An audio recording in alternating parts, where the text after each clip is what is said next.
Shalom Bapak Ibu terkasih dalam nama Tuhan Yesus. Kembali kita akan diberkati lewat kebenaran firman Tuhan. Kali ini kita akan mengambil tema dari Amsal pasal yang kedua ayat yang keempat sampai yang kelima, yaitu faedah dari menuntut hikmat. Saya akan membacakan kebenaran firman Tuhan ini dari ayat yang keempat. Jikalau engkau mencarinya seperti mencari perak dan mengejarnya seperti mengejar harta terpendam, maka engkau akan memperoleh pengertian tentang takut akan Tuhan. Nah, kali ini kita akan berbicara tentang hikmat. Hikmat yang kita miliki karena pengertian takut akan Tuhan. Nah, sebagai pendahuluan, kitab Amsal ini ditulis oleh seorang raja, yaitu Raja Salomo, anak dari Raja Daud yang sangat terkenal dengan kebijaksanaannya, yang sangat terkenal dengan kekayaannya yang sangat melimpah. Bahkan raja ini adalah satu-satunya raja yang dikatakan adalah raja yang memiliki hikmat. Oleh karena hikmatnya, dia kemudian menuliskan kitab Amsal ini untuk kita semua. Bapak Ibu yang terkasih, dalam ayat 4 ini dikatakan, jikalau engkau mencarinya seperti mencari perak. Nah, ketika kita berbicara tentang perak, kita akan berbicara tentang benda atau barang yang berharga. Nah, ketika kita mencari hikmat seperti mencari barang yang berharga dan mengejarnya seperti mengejar harta yang terpendam, maka kita akan memperoleh pengertian tentang takut akan Tuhan. Jadi hikmat ini adalah berbicara tentang sesuatu yang sangat berharga, berbicara tentang harta yang terpendam, yang mengajarkan kepada kita bahwa harta yang terpendam ini, bahwa benda yang berharga ini, ketika kita mengejarnya, ketika kita hendak mendapatkannya, maka kita akan memperoleh pengertian tentang takut akan Tuhan. Nah, ada begitu banyak faedah dari menuntut hikmat di dalam ayat ini, Bapak Ibu. Ketika kita mencari hikmat ini seperti mencari benda yang berharga, yang pertama dikatakan di dalam ayat yang ke-6, karena Tuhanlah yang memberikan hikmat, dari mulutnya datang pengetahuan dan kepandaian. Hikmat membuat kita menjadi orang-orang yang berpengetahuan dan memiliki kepandaian. Kepandaian dan pengetahuan di sini tidak diukur dari kepandaian dunia, tetapi diukur dari kacamata Tuhan. Dalam Amsal 1 ayat 7 dikatakan bahwa takut akan Tuhan adalah permulaan pengetahuan. Tapi orang bodoh menghina hikmat dan didikan. Tidak peduli seberapa pandai kita, seberapa pintar kita menurut ukuran dunia, tetapi menurut kacamata Tuhan, bahwa ketika kita memiliki takut akan Tuhan, maka kita adalah orang-orang yang berpengetahuan dan memiliki kepandaian. Itu yang pertama, faedah dari menuntut hikmat. Kemudian yang kedua adalah dalam ayat yang ke-7, ia menyediakan pertolongan bagi orang yang jujur. Ketika kita mencari hikmat itu seperti benda yang sangat berharga, maka ia akan menyediakan pertolongan bagi setiap kita.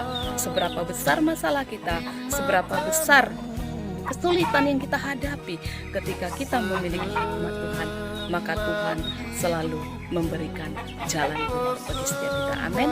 Kemudian yang berikutnya adalah dikatakan menjadi perisai bagi orang yang tidak bercela. Orang yang takut akan Tuhan, dia tentu adalah orang-orang yang menjauhi kejahatan, orang-orang yang menjauhi dosa. Dan dikatakan dalam ayat 7 ini bahwa hikmat itu menjadi perisai bagi orang-orang yang menjauhi. Nah, ini yang ketiga, Bapak Ibu, dia akan selalu menjaga setiap langkah kehidupan kita. Kemudian yang berikutnya adalah dalam ayat yang ke-8, sambil menjaga jalan keadilan dan memelihara jalan orang-orang yang setia. Hikmat ini akan menjaga jalan orang-orang yang setia mencari Tuhan. Dalam ayat yang ke-9 dikatakan, maka engkau akan mengerti tentang kebenaran dan keadilan dan kejujuran, bahkan setiap jalan yang baik. Hikmat itu menjadikan kita menjadi orang-orang yang tahu tentang kebenaran, menjadi orang-orang yang tahu tentang keadilan, tentang kejujuran, bahkan setiap jalan yang baik. Bapak Ibu yang dikasihi Tuhan, untuk masa yang saat ini, dalam masa-masa yang sukar di mana kita mengalami holocaust dalam negara kita, suatu pandemi yang beberapa bulan ini tidak selesai.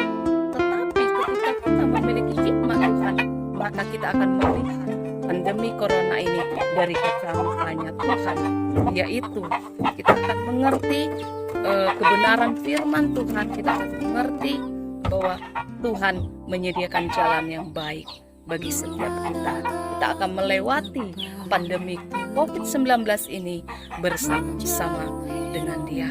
Kemudian yang berikutnya dikatakan, kebijaksanaan akan memelihara engkau, kepandaian akan menjaga engkau. Orang yang mencari hikmat adalah orang-orang yang bijaksana.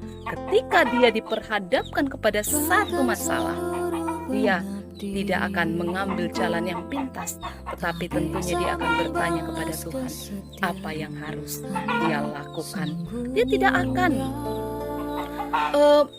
membeberkan, dia tidak akan memberitahukan segala apa yang dialaminya kepada dunia, kepada media sosial.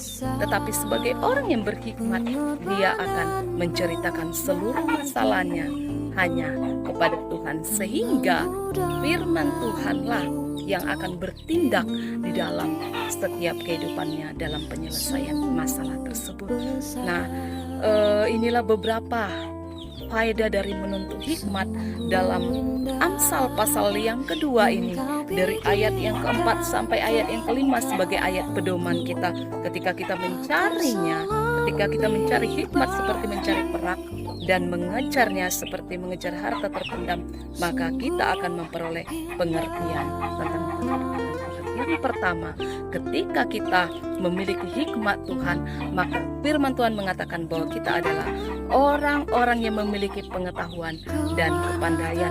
Yang kedua adalah hikmat itu menjadi perisai bagi setiap kehidupan kita. Yang ketiga adalah hikmat itu memelihara jalan orang-orang yang setia. Yang keempat adalah dengan hikmat Tuhan kita akan mengerti keadilan, kebenaran, dan kejujuran menuju ke suatu jalan yang baik. Kemudian yang berikutnya adalah hikmat itu akan menjadikan kita menjadi orang-orang yang bijaksana di dalam segala sesuatu. Demikianlah kebenaran firman Tuhan pada sore hari ini. Kiranya faedah dari menuntut hikmat dapat kita lakukan, dapat kita terima di dalam kehidupan kita. Shalom.